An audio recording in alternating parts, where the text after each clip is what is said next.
Hello everyone, welcome to my YouTube channel. And हम आज के इस वीडियो में इशू ऑफ शेयर्स के बारे में देखने वाले कि एट पार पे कैश इशू किया जाता है और उनके अकाउंटिंग एंट्रीज क्या होते हैं। अगर हम प्रीमियम पे इशू करते हैं, देन हम अगर डिस्काउंट पे इशू करते हैं, देन उसके अकाउंटिंग एंट्रीज क्या होते हैं और उनके मीनिंग क्या होते हैं, वो अब हम इस वीडियो में देखने वाले हैं। सो आप बने रहिए। सो पहले हम देखते हैं issue of shares at premium. Company जब इशू करती है प्रीमियम पे, इसका मतलब क्या होता है, पहले हम मीनिंग जान लेते हैं, देन इसका अकाउंटिंग एंट्रीज देखेंगे तो हमको जल्दी समझ में आएगा। सो हम पहले इसके मीनिंग पढ़ लेते हैं। Issue of shares at premium means shares have been issued at price that is more than its nominal और फेस वैल्यू। फॉर एग्जाम्पल, और shares with the face value of ₹10, कोई शेयर्स है हमारे पास, उसका जो फेस वैल्यू या फिर nominal value एक ही होती है। फेस वैल्यू और नॉमिनल वैल्यू को हम एक ही है और इसका हमारे पास वैल्यू है ₹10, उसको हमने इशू किया ₹15। यहाँ पे हमारा जो ₹5 है एट अ प्रीमियम हमने इशू किया। आई होप आप समझ गए। अगर इसका हम देखते, अगर अकाउंटिंग एंट्रीज देखते हैं तो हम प्रीमियम को क्या करेंगे, डेबिट करेंगे या क्रेडिट करेंगे। क्योंकि कंपनी अगर इशू कर रही है ₹10 को 15 में, तो ऑब्वियसली कंपनी को प्रॉफिट हुआ। तो अभी हम अकाउंटिंग एंट्रीज देखते हैं इसका कि अकाउंटिंग एंट्रीज में कैसे ट्रीटमेंट होगी। हम प्रीमियम का देखते हैं अभी। ओके, सो हम क्वेश्चंस देखते हैं। एक क्वेश्चन मैंने लिया आपको, इसमें भी आपके दो केस आ सकते हैं, एक लम्प सम और आप इंस्टॉलमेंट में भी पे कर सकते हैं। बट आप लम्प सम में मैंने जैसे आपको बताया है कि उसमें एक ही एंट्री की रिक्वायरमेंट होती है जो कि एप्लीकेशन की होती है। क्योंकि एक एंट्री में जैसे एप्लीकेशन हो गई, उसमें भी दो एंट्री होती है। एप्लीकेशन मनी रिसीव करने का, देन आप उसको ट्रांसफ़र करेंगे कैपिटल अकाउंट में। सो आपको अगर इंस्टॉलमेंट मेथड अगर आ गया ढंग से, सो आप लम्प सम कुछ नहीं है, आपको बस फर्स्ट एंट्री में एडजस्ट कर देना उसको, जो भी है, प्रीमियम हो डिस्काउंट हो, आपको फर्स्ट एंट्री में एडजस्ट करना है। और अगर इंस्टॉलमेंट में बोला है तो आपको जिसमें कहेगा उसमें आपको एडजस्ट करना है। सो पहले हम क्वेश्चन देखते हैं। Y LTD issued 50,000 shares of ₹10 each at a premium of ₹2 per shares payable as follows. 50,000 का जो हमारे पास ₹10 का ईच था, उसको 2 पर शेयर प्रीमियम में इशू किया गया, मतलब ₹2 प्रॉफिट हुए। सो ऐसे पे हो रहा है कि ₹3 application, ₹6 allotment and and 3 on first call, 3 on first call, sorry, यहाँ पे 3 on first and final call. Then all the shares were applied for and duly allotted past journal entries. So मैंने आपको पहले भी बताया था, जब भी आप क्वेश्चंस करेंगे कंपनी अकाउंट्स के, ये नहीं देखेंगे कि आप छोटा है या बड़ा है, बट आपको पहले उसका एक स्ट्रक्चर बनाना है। जैसे मैं आपको बना के दिखाता हूँ अभी। यहाँ पे जो है हमने 50,000 इशू शेयर किए, 50,000 shares at the rate ₹10 each। अब उसको इसमें प्लस ₹2 प्रीमियम है। सो आपका जो टोटल हो गया एट द रेट ₹12। सो आप इसको पे कर रहे हो एप्लीकेशन पे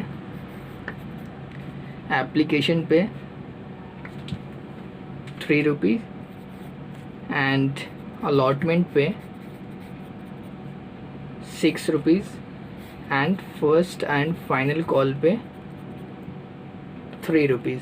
सो आप देख सकते हैं 6 + 3 9 एंड 9 + 3 = 12। सो आप देख सकते हैं, मैंने आपको एक चीज़ नहीं बताया, अगर यहाँ पे क्वेश्चन अगर साइलेंट है, अगर प्रीमियम के बारे में कुछ नहीं बोला या फिर डिस्काउंट के बारे में कुछ नहीं बोला कि कहाँ पर एडजस्ट करना है, तो आपको, अगर क्वेश्चन साइलेंट हो तो आपको अलॉटमेंट पे एडजस्ट करना है। अगर क्वेश्चन ने बोल दिया कि आपको एप्लीकेशन पे एडजस्ट करना है या फिर आपको फर्स्ट एंड फाइनल कॉल पे प्रीमियम देना है, तो आप उसके हिसाब से करेंगे। अगर क्वेश्चन साइलेंट है तो आपको अलॉटमेंट पे देना होगा। जैसे कि हमारे पास 6 रुपीज़ है अलॉटमेंट पे, तो इसमें इंक्लूडिंग है आपका जो हमारे पास कितना था 2 रुपीज़ प्रीमियम थे। सो आप इसको बाइफरकेट कर सकते हो 4 + 2। 2 रुपीज़ आपका प्रीमियम है, 4 + 2, 4 + 2 रुपीज़ प्रीमियम। ओके, सो हम अब इसके जनरल एंट्रीज देखते हैं। अब आप इसके डायग्राम के हेल्प से ही आप क्वेश्चन को सॉल्व कर सकते हो। आपको क्वेश्चंस बार बार देखने की रिक्वायरमेंट नहीं है। सो अभी देखते हैं इसकी एंट्री देखते हैं अभी हम। सो यहाँ पे आप मेक श्योर कि आप जनरल एंट्रीज़ के फॉर्मेट आप एकदम सही बनाएंगे। जैसे in the books of YLTD, जैसे यहाँ पे YLTD की बात हुई है यहाँ पे। सो आप फॉर्मेट एकदम सही से बनाना, सो दैट आपके एग्जामिनर जो मार्क्स नहीं काट सकते। बट यहाँ पे जैसे डेट हो गई, particulars, ledger, folio, debit and credit, और यहाँ पे अगर डेट मेंशन नहीं है क्वेश्चन में तो आप सीरियल नंबर डाल सकते हैं, इससे कोई फ़र्क नहीं पड़ता। सो फर्स्ट हम देखते हैं, पहले एप्लीकेशन की मनी रिसीव करेंगे हम, तो bank account debit to share application account कितने से। यहाँ पे हमारे पास जो 50,000 था, आप देख सकते हो यहाँ पे मैं लिख देता हूँ 50,000 जो था इनटू में @3 के हिसाब से आप करेंगे तो आपका 1,50,000 आएगा। Then share application account debit to share capital account. आप याद रहे कि नरेशन लिखना आप नहीं भूलेंगे, आपको नरेशन लिखना है और आपको मैंने बता दिया है। सो आप हर क्वेश्चन में बताना मुश्किल है, सो इसीलिए आपको याद रखना है कि नरेशन कैसे लिखते हैं। So share application account debit to share capital account की बात करेंगे, क्योंकि हम कैपिटल अकाउंट में ट्रांसफ़र कर रहे हैं। सो यहाँ पे कोई एडजस्टमेंट ही नहीं है, तो हम इसको ऐसी पूरा अमाउंट ट्रांसफ़र कर देंगे। और अब हम share allotment account debit to share capital account to security premium reserve account. अब हमने क्रेडिट इसलिए किया क्योंकि कंपनी को प्रॉफिट हो रहा है, प्रीमियम में मंगवाए हैं पैसे, तो कंपनी को प्रॉफिट हुआ तो इसीलिए उन्होंने क्रेडिट किया। अगर डिस्काउंट होता तो डिस्काउंट यहाँ पे आता, डिस्काउंट लॉस होता है क्योंकि डिस्काउंट अलाउड देते हैं हम किसी को, तो डिस्काउंट हमारा डेबिट होता है। अगर आपको रूल्स नहीं पता, आपको वीडियो रेफर कर सकते हो आप।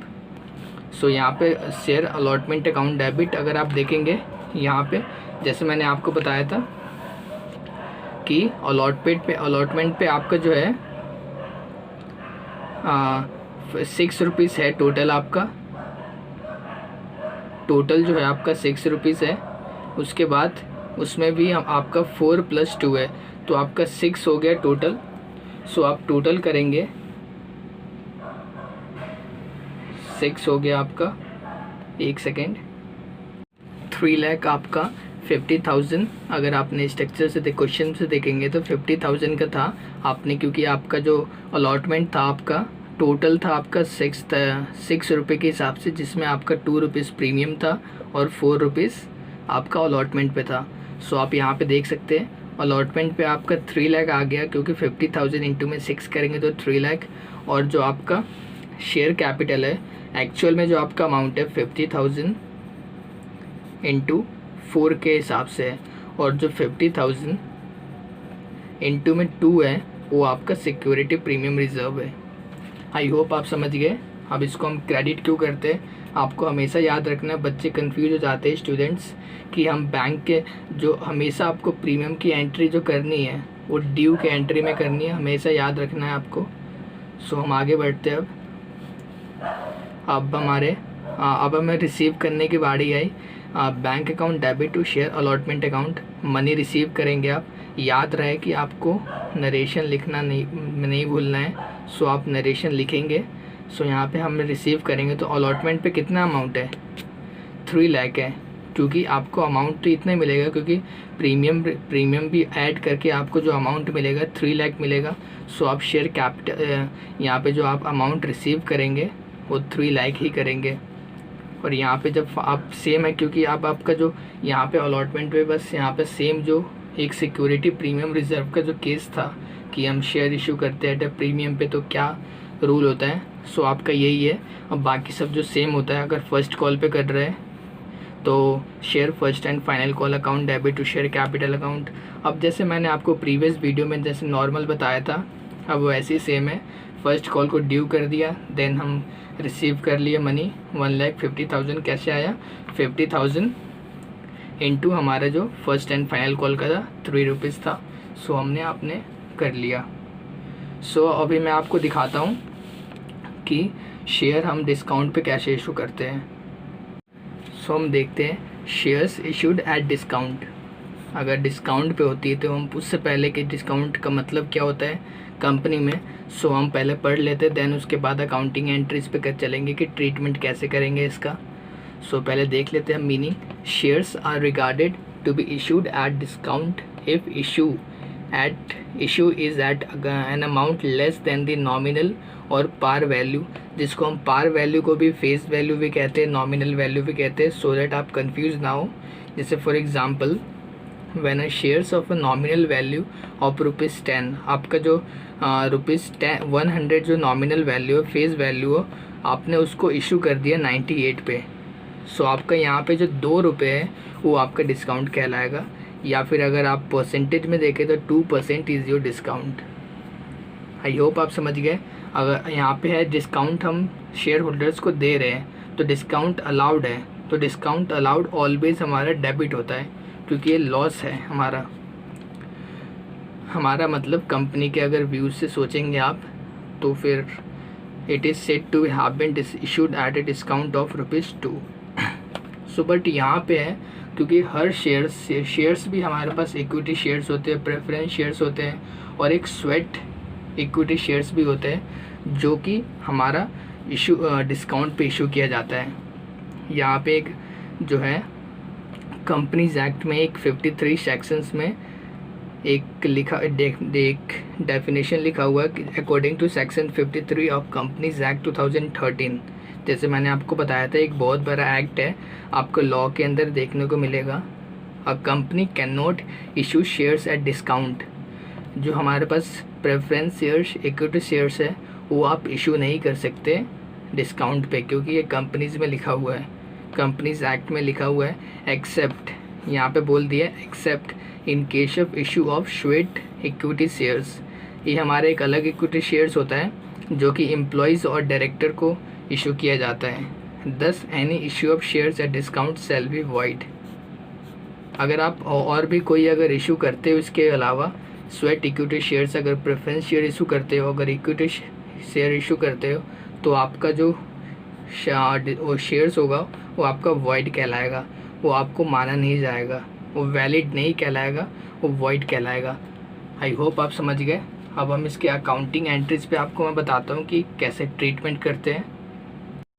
सो यहाँ पे हम देख लेते हैं एक question issued of shares at discount, क्योंकि जो हमारा जो पार का क्वेश्चन है, जब हम इशू एट पार करते हैं तो उसमें कोई चेंजेस नहीं होता। सो मैं आपको उसके क्वेश्चंस नहीं करवाने वाला हूँ, आप उसको घर पे खुद प्रैक्टिस करेंगे, क्योंकि डिस्काउंट होता है और जब प्रीमियम होता है, जब इनके केस में एक एक एंट्री मतलब इंक्रीज़ हो जाती है। एक एंट्री आपका सिक्योरिटी प्रीमियम के नाम से आता है और एक एंट्री डिस्काउंट के नाम से आता है, और पार में आपका कुछ नहीं होता, सेम होता है। आप एज इट इज़, जैसे आपको मैंने प्रीवियस में एक इंस्टॉलमेंट का मेथड बताया था वैसे होता है। आपको मैं बार बार बता रहा हूँ ये हम इंस्टॉलमेंट के मेथड्स कर रहे हैं। अगर आप लमसम में दे रहे हो तो आपको एप्लीकेशन पे ही आपको डिस्काउंट भी देना होगा और सिक्योरिटी प्रीमियम रिजर्व भी देना होगा। सो हम क्वेश्चन की ओर चलते हैं। यहाँ पे गुरु limited issued 2000 shares of ₹10 each at a discount of ₹1 per share. Amount was payable as follows: on application ₹2, on allotment ₹3, on final call ₹4। अब यहाँ पे फर्स्ट एंड सेकेंड कॉल के बारे में नहीं बोला तो हमको कुछ लेना देना नहीं है, हमको सिर्फ फाइनल कॉल के ऊपर देखना है। It all shares were applied for and allotted, all money was received, pass necessary journal. So आपको जनरल एंट्रीज पास करना है। आपको अब मैं बताऊँ, आप आपको वीडियो पॉज करके आप इसका फॉर्मेट बनाइए। स्ट्रक्चर मतलब स्ट्रक्चर आपको जैसे मैंने बताया है, सो डैट आपको क्वेश्चन करने में आसानी हो। सो अब हम यहाँ पे देखते हैं इसका जनरल एंट्री। आप फॉर्मेट एकदम सही से बनाएंगे एग्ज़ाम्स में, और जब आप रफ में भी करते हो सो आप ट्राई कीजिए कि पूरा फॉर्मेट बनाए, क्योंकि बच्चे नहीं करते ऐसे, इसीलिए मैं आपको बता रहा हूँ, आपकी स्पीड मेंटेन रहेगी एग्ज़ाम तक। So date, particular, ledger folio, debit and credit. So यहाँ पे हम देखते हैं, पहले एप्लीकेशन मनी आप रिसीव करेंगे। आपका जो फर्स्ट एंट्री है सेम है, bank account debit to share application. 4000 कैसे आया यहाँ पे, आपको मैं पहले एक स्ट्रक्चर बना के दिखाता हूँ इस पर। ओके, आपको स्ट्रक्चर बना के दिखाता हूँ। जैसे कि देखिए, आप 2000 शेयर्स इशू किया आपने @10 ईच, बट उसमें एट डिस्काउंट भी आपका ₹1 डिस्काउंट है। अब इसको कैसे हैंडल करेंगे आप देखना। प्रीमियम का उल्टा होता है इसमें, बस आपको कुछ करना नहीं है। जैसे आपको ये अमाउंट देना है, आपको एप्लीकेशन पे आप देंगे ₹2 एंड अलॉटमेंट पे आपका ₹3 एंड फाइनल कॉल पे आपका ₹4। सो मैंने आपको जो पहले ही बताया कि अगर क्वेश्चन में कुछ नहीं बोला कि किस पे डिस्काउंट आपको देना है, सो आप अलॉटमेंट पे सपोज करेंगे, क्योंकि ये if the question is silent then आपको अलॉटमेंट पे ही देना है। कुछ और मतलब एप्लीकेशन पे आप नहीं दे सकते और फाइनल पे नहीं दे सकते, आपको अलॉटमेंट पे ही लेना है। सो यहाँ पे अलॉटमेंट है। अब आप इसको बाइफरकेट करेंगे, क्योंकि देखिए 4 + 3 + 2 अगर करेंगे तो 9 हो रहा है, क्योंकि ₹1 हमारा डिस्काउंट है। और यहाँ पे आप अगर 4 - 1 करेंगे, क्योंकि 1 आपका जो डिस्काउंट है, तो आपका 3 आएगा। एक्चुअल अमाउंट आपका अलॉटमेंट का 3 है, और जो हमारा टोटल अमाउंट है 4 है, जिसमें से आपका 1 डिस्काउंट है। सो हम इसके एंट्री देखते हैं एंट्री, देन आपको ज़्यादा अच्छे समझ में आएगा। सो हम एप्लीकेशन का मनी आपको बता दिया मैंने। हम इसके देखते हैं, share allotment account debit to discount on issue of shares account debit to share capital account. अब हम देखते हैं शेयर कैपिटल अकाउंट। यहाँ पे मैंने आपको बताया था कि जो टोटल है हमारे पास, जो 2000 शेयर्स ₹4 के हिसाब से हमारा टोटल है, तो 4 × 8000 आप करेंगे तो आपका शेयर कैपिटल की वैल्यू आएगी। और आपका जो एक्चुअल में जो आपकी अमाउंट है शेयर अलॉटमेंट अकाउंट की, जो एक्चुअल में आपकी अमाउंट है ₹3 है, क्योंकि आपने ₹1 डिस्काउंट दे दिए हो। सो आपका जो एक्चुअल अमाउंट है ₹3 है। अगर 3 से करेंगे तो 6000, और जो रिमेनिंग आप बैलेंसिंग फिगर भी निकाल सकते हो, या फिर आप ₹1 देख रहे हो यहाँ पे, ₹1 आपका डिस्काउंट है। सो 1 × 2000 करेंगे तो आपका 2000 आ जाएगा यहाँ पे। आई होप आपको समझ में आ रहा है।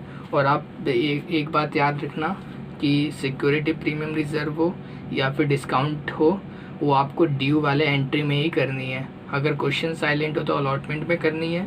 अगर क्वेश्चन साइलेंट ना हो, अगर बोल दिया है पर्टिकुलर कि एप्लीकेशन में आपको करना है या फिर सेकंड कॉल में करना है, सो आपको क्वेश्चन के हिसाब से चलना है। सो हम आ गया कि आपका कुछ नहीं है, बट सेम है। यहाँ पे bank account debit to share allotment account हमने पहले देन हमें रिसीव कर लिया। अब यहाँ पे आप बोलेंगे कि 8000 हमने क्यों नहीं लिया, क्योंकि आपने 2000 डिस्काउंट दे दिए ना, आपके पास पैसा गया। उस टाइम हमारे पास पैसे आ रहे थे प्रीमियम के टाइम, बट यहाँ पे पैसे जा रहे हैं क्योंकि आप डिस्काउंट अलाउड कर रहे हो। सो आपका जो 6000 है वही आपका जो यहाँ पे अमाउंट रिसीव होगा आपको। Then final call same, final call में कर देंगे हम ड्यू की एंट्री। देन आप फाइनल कॉल में रिसीव भी कर सकते हो bank to share final call account 8000, क्योंकि ये नॉर्मल है। बस जो हमारी एंट्री थी, क्योंकि यहाँ पे हमारा डिस्काउंट आ रहा था अलॉटमेंट पे, और वहाँ पे नेक्स्ट में अगर हम इशू करते हैं एट अ प्रीमियम पे तो आपको आता है। अगर आप issue of shares at par कहते हैं, जैसे यहाँ पे मैं आपको समझा देता हूँ। अगर यहाँ पे जैसे पार है, यहाँ पे जैसे ₹10 ईच है, तो आप इसको यहाँ पे एट अ डिस्काउंट नहीं बोलेंगे, एट अ पार, क्योंकि एट अ पार मतलब आप 10 के 10 में ही आप शोल्ड कर रहे हो। सो आपको उसमें कोई दिक्कत नहीं आएगी, आप एकदम सिंपल एंट्री पास करेंगे। बस जो दिक्कत वाली बात होती है आपको जब आप प्रीमियम पे इशू करते हैं देन डिस्काउंट पे इशू करते हैं। आई होप आप समझ गए। अगर आपको वीडियो अच्छा लगा तो प्लीज़ लाइक कीजिए और सब्सक्राइब भी कीजिए और अपने दोस्तों के साथ शेयर करना ना भूलें। Thank you for watching.